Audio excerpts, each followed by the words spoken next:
hipokrito. Yan talaga ang paglalarawan ni Atty. Topacio, mga kababayan, dito kay Zia Alonto Adyong, na tinuturing ng maraming Mindanaoan, mga kababayan, bilang traidor, walang utang na loob, hudas, at nagpapagamit sa mga bangag. Dahil tila walang utang na loob, mga kababayan sa mga Duterte, lalong-lalo na kay dating Pangulong Digong, mga kababayan, na labis-labis ang binigay na kaginhawaan para sa kanyang mga kababayan sa Mindanao. Eto, mga kababayan, yung isa sa mga nakinabang ay binibira na ang mga Duterte, lalong-lalo na si dating Pangulong Digong, dahil nagpuputak itong si Adyong na masama daw ang bunganga nitong si Duterte. Kaya sabi ni Topacio dito kay Adyong, mga kababayan, nakakatawa ang iyong hypocrisy. Panoorin niyo po. Etong si Congressman Adyong, eto kasi magandang lalaki at maganda yung Amerikano. Magandang lalakwe? Ewan lang natin, kinlalakwe? Pero hanggang doon na lamang to, ha.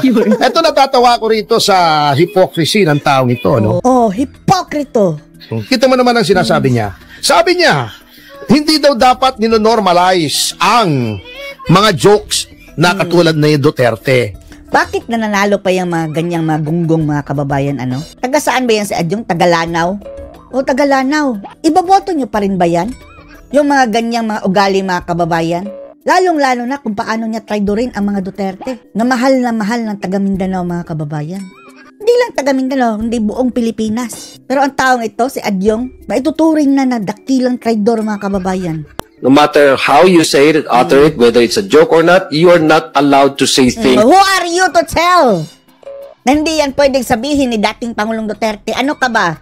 Anong karapatan mo? Daig pa ang diktador ito, mga kababayan. Kung naghari-harian ito sa kanilang lugar, mga kababayan, hindi ka pwedeng maghari-harian sa buong Pilipinas. Dahil miyembro na ito ng dinastiya, mga kababayan Pero ito ata ang tinutukoy ni VP Sara na ang tatay, mga kababayan, panay hingi ng sorry sa kanya na pasensya ka na sa pinaggagawa ng anak ko. O parang ito ang tinutukoy ni Sara Duterte ba?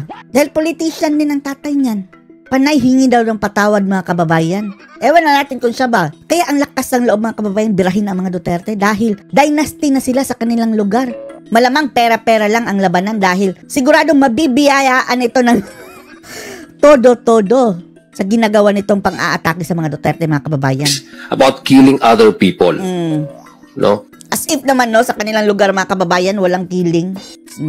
Minsan nga, wala nang kaso-kaso, mga kababayan. Gantihan na lang, no? Tapos yung joke ni PRRD, nag-iiyak na ang unggoy na to. Dahil kiling-kiling. Oh, Diyos me, Adyong.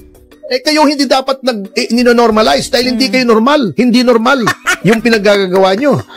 Abnormal. Kasi Adyong daw, mga kababayan, sabi ni Topacio. Kayo ang abnormal dyan walang miyembro ng Quadcom. Alam nyo, natataka nga ako, walang nagre-reklamo kasi kayo lang dyan na dapat i-strike out from the records yung inyong mga pinagsasabi kasi dahil kung magre-reklamo, mga kababayan, ikukulong nila, ikukontempt. Tapos doon pa sa ordinaryo kulungan kasama ang mga kriminal. Unparliamentary. Hindi nyo lang alam ang gusto. Tinatakot nyo. Ipapakontempt kita. You are lying. O sasabihin pa ni Adyong doon sa kliyente ko, puro pakyut ka lang. Kung ano. Bastos, mga kababayan, mga bully. Anong insulto ka? Katawagin nyo yung mga tao dyan, pathological liar. Tapos sila hindi. Akala nyo kung sino. Parang eto na ata, mga kababayan, in history, ang may pinakamaraming nakulong na contempt, mga kababayan, na mga resource person dyan sa Congress. In entire Philippine history. Mga animal na to. Hindi dapat nino-normalize, Bok. Ha? Sabi niya, we have to draw the line. Sabi niya, it's time really to draw the line. Draw the line. Kayo, mga Tagalanaw, kayo ang mag-draw the line sa taong ito, please. Pero ang problema, mga kababayan, baka wala rin kalaban katulad ni Tambalostos, mga kababayan. Dahil mahirap na Alam naman natin, mga kababayan, dyan sa kanilang mga kaharian, dyan sa bayan ni na Adyong, mga kababayan, na kapag babangga ka sa isang dinastiya, sorry ka na lang. Kaya walang maglalakas loob, mga kababayan, na bumangga. Kaya siguro nagpuputak ang ito dahil hindi siya natatakot matalo dahil ang kalaban siguro wala. Anino? Ang kalaban niya, sarili niya. When do we allow these things, this kind of talks, to go unscatched and without even a sense of impunity? Wow, impunity, mga kababayan, coming from the word of the Adyong. It's not right to Pero yung ibang Adyong, mga kababayan, mabait naman, okay naman. Yan lang anak. Sa makatuwid yung tatay na politician at saka ibang kapamilya ng Adyong, okay naman sa mga Duterte. Parang yan lang mga kababayan.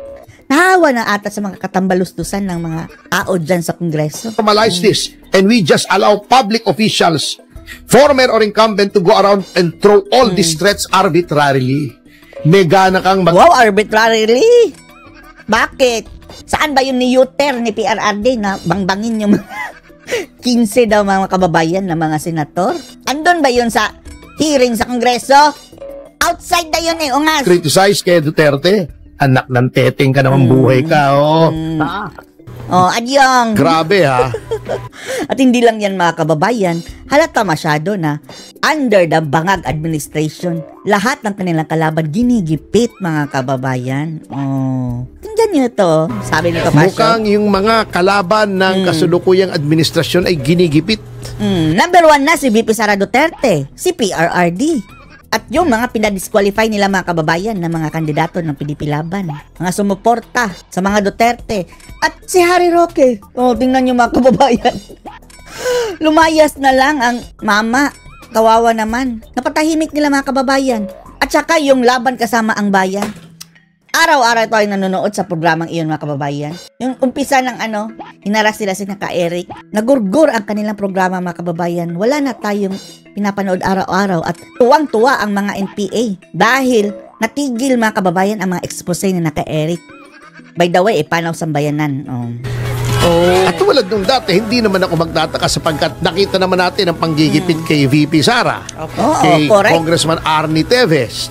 Si Teves mga kababayan, dati-rati parang asar tayo dun Dapat, hulihin na si Teves. Gusto nating mahuli na mga kababayan pero later on realize natin na, pwede nga rin ginipit lang talaga at frame up. Ang tanong, sino? Hindi pwedeng basta-basta lang mga tao mga kababayan ang frame up sa kanya. Talaga mga malalaking tae.